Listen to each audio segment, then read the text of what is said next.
Hello and Assalamualaikum. My name is Teacher Afiq and today kita akan buat pembentangan mengenai tajuk visual memory. First and foremost, what is visual memory? Visual memory is the ability to recall or remember the visual details of what you have seen is known as visual memory. Remembering face, sight words, and the appearance of a favorite cartoon you have only seen once are all the example of using visual memory skill. So, apa kat sini adalah visual memory adalah satu kebolehan kita untuk mengingat balik semula apa yang kita dah nampak sebelum ni.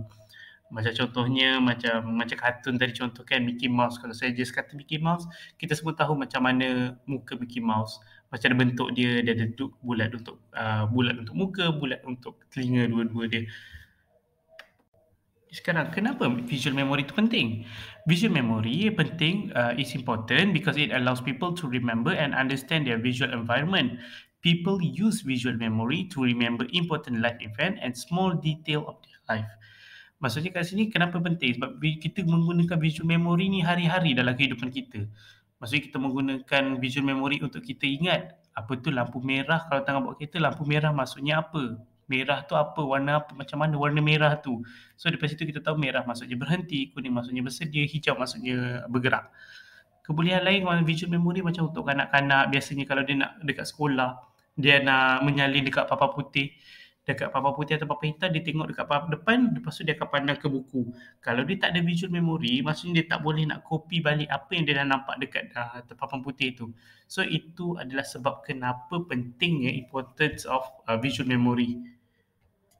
Sini macam yang saya explain tadi, daripada children development, visual memory. Developing a good visual memory is an important stage of a child development. Children who struggles with visual memory may have difficulties with academic when they start school. Macam sebab tadi yang saya katalah, kenapa dia mempunyai kesusahan bila budak-budak ni mempunyai masalah visual memory. Bila kita ada masalah untuk copy apa yang cikgu tu ajar, kita ada masalah nak recall balik apa yang cikgu tu dah ajar tersebut. Apa yang cikgu ajar tadi kat depan tu kita tak boleh nak recall balik sebab kita tak boleh nak salin. So dekat situ kita dah akan ada kesukaran lah untuk kanak-kanak tersebut belajar. Di sini adalah aktiviti-aktiviti yang lazimnya digunakan oleh kanak-kanak yang menggunakan visual memory. Yang pertama sekali waktu mengeja spelling and remembering sight words, reading and reading comprehension, recognition of letters and numbers, quickly copying notes from board, forming mental image of a words like seeing a picture of a dog in their head when they see or read the words dog. So macam kat sini ini adalah yang contoh yang kenapa untuk kanak-kanak penting visual memory tersebut. Yang ini pula adalah contoh visual memory yang digunakan bukan sahaja pada kanak-kanak, maybe digunakan selain daripada setting lain, bukannya sekolah. Okay, yang pertama remembering location is important item, maksudnya dia punya kasut ke phone dia ada kat mana. Ability to give direction, maksudnya kalau orang tanya toilet ada dekat mana, kita boleh bagi tahu. Oh, kita nampak toilet tu tadi ada dekat sebelah bilik A. So kita maklumkan macam tu. Remembering phone numbers, untuk kita ingat phone number, untuk kita tulis balik pun kita penting visual memory tu. And recalling memory macam kita dah tengok, kita dah ingat, so kita boleh ingat semula benda tu dalam masa 2-3 hari lepas tu, kita boleh ingat balik dah. So itu pentingnya visual memory. Di sini pula adalah isu-isu yang lazimnya timbul apabila seseorang tu mempunyai kelemahan dari segi visual memory dia. Yang pertama, dia ada masalah untuk copy atau menyalin semula perkataan ataupun image. Dia mempunyai masalah untuk recognizing numbers, letters ataupun simbol. Dia akan jadi lambat dekat writing and reading. Yang lambat tu macam saya maklumkan tadi, untuk kenapa lambat? Sebab kita nak ingat balik semula tulisan ABC tu, macam mana nak ejak ayam, AYAM. So dia akan lambat sikit dekat situ. Seterusnya adalah bad reading comprehension or difficulty remembering details. Ini adalah sama juga. Poor spelling, sounding out every words when reading, poor math skill, mixing up common letter like P, Q, D and B. Yang mixing up common letters ni, macam kita tahu P, Q, D dengan B ni bentuk dia sama je. Bentuk dia dua-dua hampir sama, cuma yang membezakan satu pandang depan, satu pandang belakang. So kalau dia ada visual memory problem, dia akan jadi confused. P pandang depan ke pandang belakang? D pandang depan ke pandang belakang? Di sini kalau dah ada isu, kita mesti ada cara untuk kita improvekan balik kita punya visual attention. Okay, so pertama adalah activity, kita attempt to visualize something unusual. Okay, so yang pertama kita start with the words like alien, then describe apa yang kita nampak. So maksudnya kalau macam kita describe makhluk asing, alien. So dekat kepala kita, kita boleh cuba bayangkan alien tu macam mana. Color apa, mata dia ada berapa, dia punya tangan dia macam mana. So kita akan ajar budak tu untuk visualize barangan tersebut ataupun yang alien. Sebab kenapa dia pilih unusual, sebab bila mana alien tu dia tak ada salah.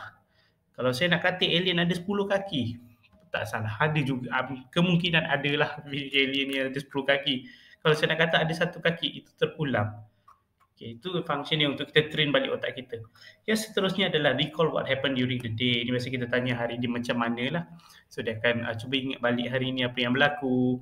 So kat situ secara tak langsung improvekan dia punya visual attention. Sorry, bukan visual attention, visual memory. So seterusnya adalah tengok gambar atau painting, lepas tu suruh dia describe balik apa yang dia nampak tadi. Lepas tu rhyming games adalah di mana dia punya macam kita main pantun dah. Yang belakang-belakang tu itu pun boleh meningkatkan juga dia punya visual memory. Kemudian adalah matching games. Matching game macam kita main ingat card tu kan, yang kita tutup semua card, lepas tu kita flip-flip tu, itu adalah matching game. Seterusnya kita akan pergi kepada types of visual memory.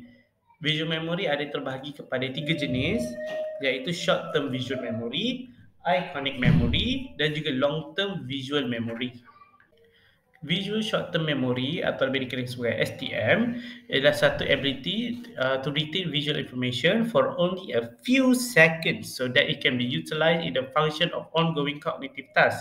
Visual Short Term Memory is longer lasting and more durable than of iconic imagery. So kat sini saya bagi contoh. Kalau saya kata tadi, budak tengah nak menulis, nak copy balik apa yang berada di depan papan putih atau papan hitam, tak kisahlah. Okay, di visual memory tu dia akan menggunakan adalah short term.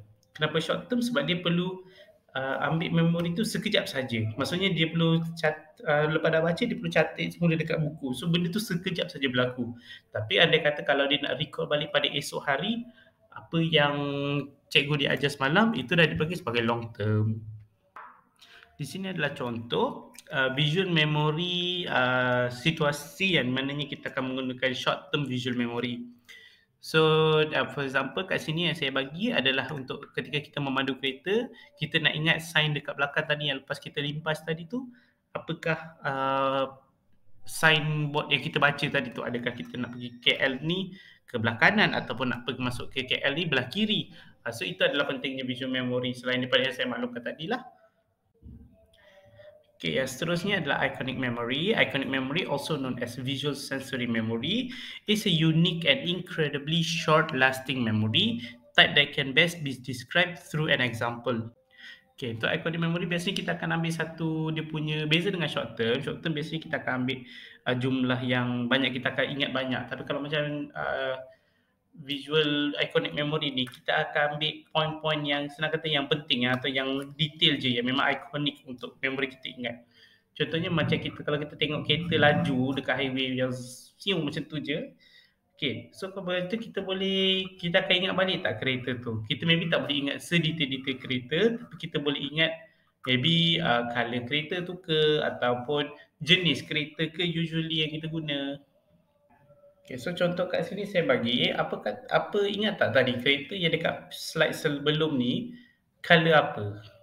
Walaupun ia tak adalah ikonik sangat, tapi at least kita ingat apa yang color kereta sebelah yang slide sebelum ni tadi yang saya maklumkan. Seterusnya adalah visual long term memory. Visual long term memory berbeza dengan short term memory. Short term bermakna pendek, long bermaksud panjang. So visual long term memory adalah ability untuk kita recall balik image ataupun tempat yang kita dah lihat pada masa yang dah lama lah kita tengok.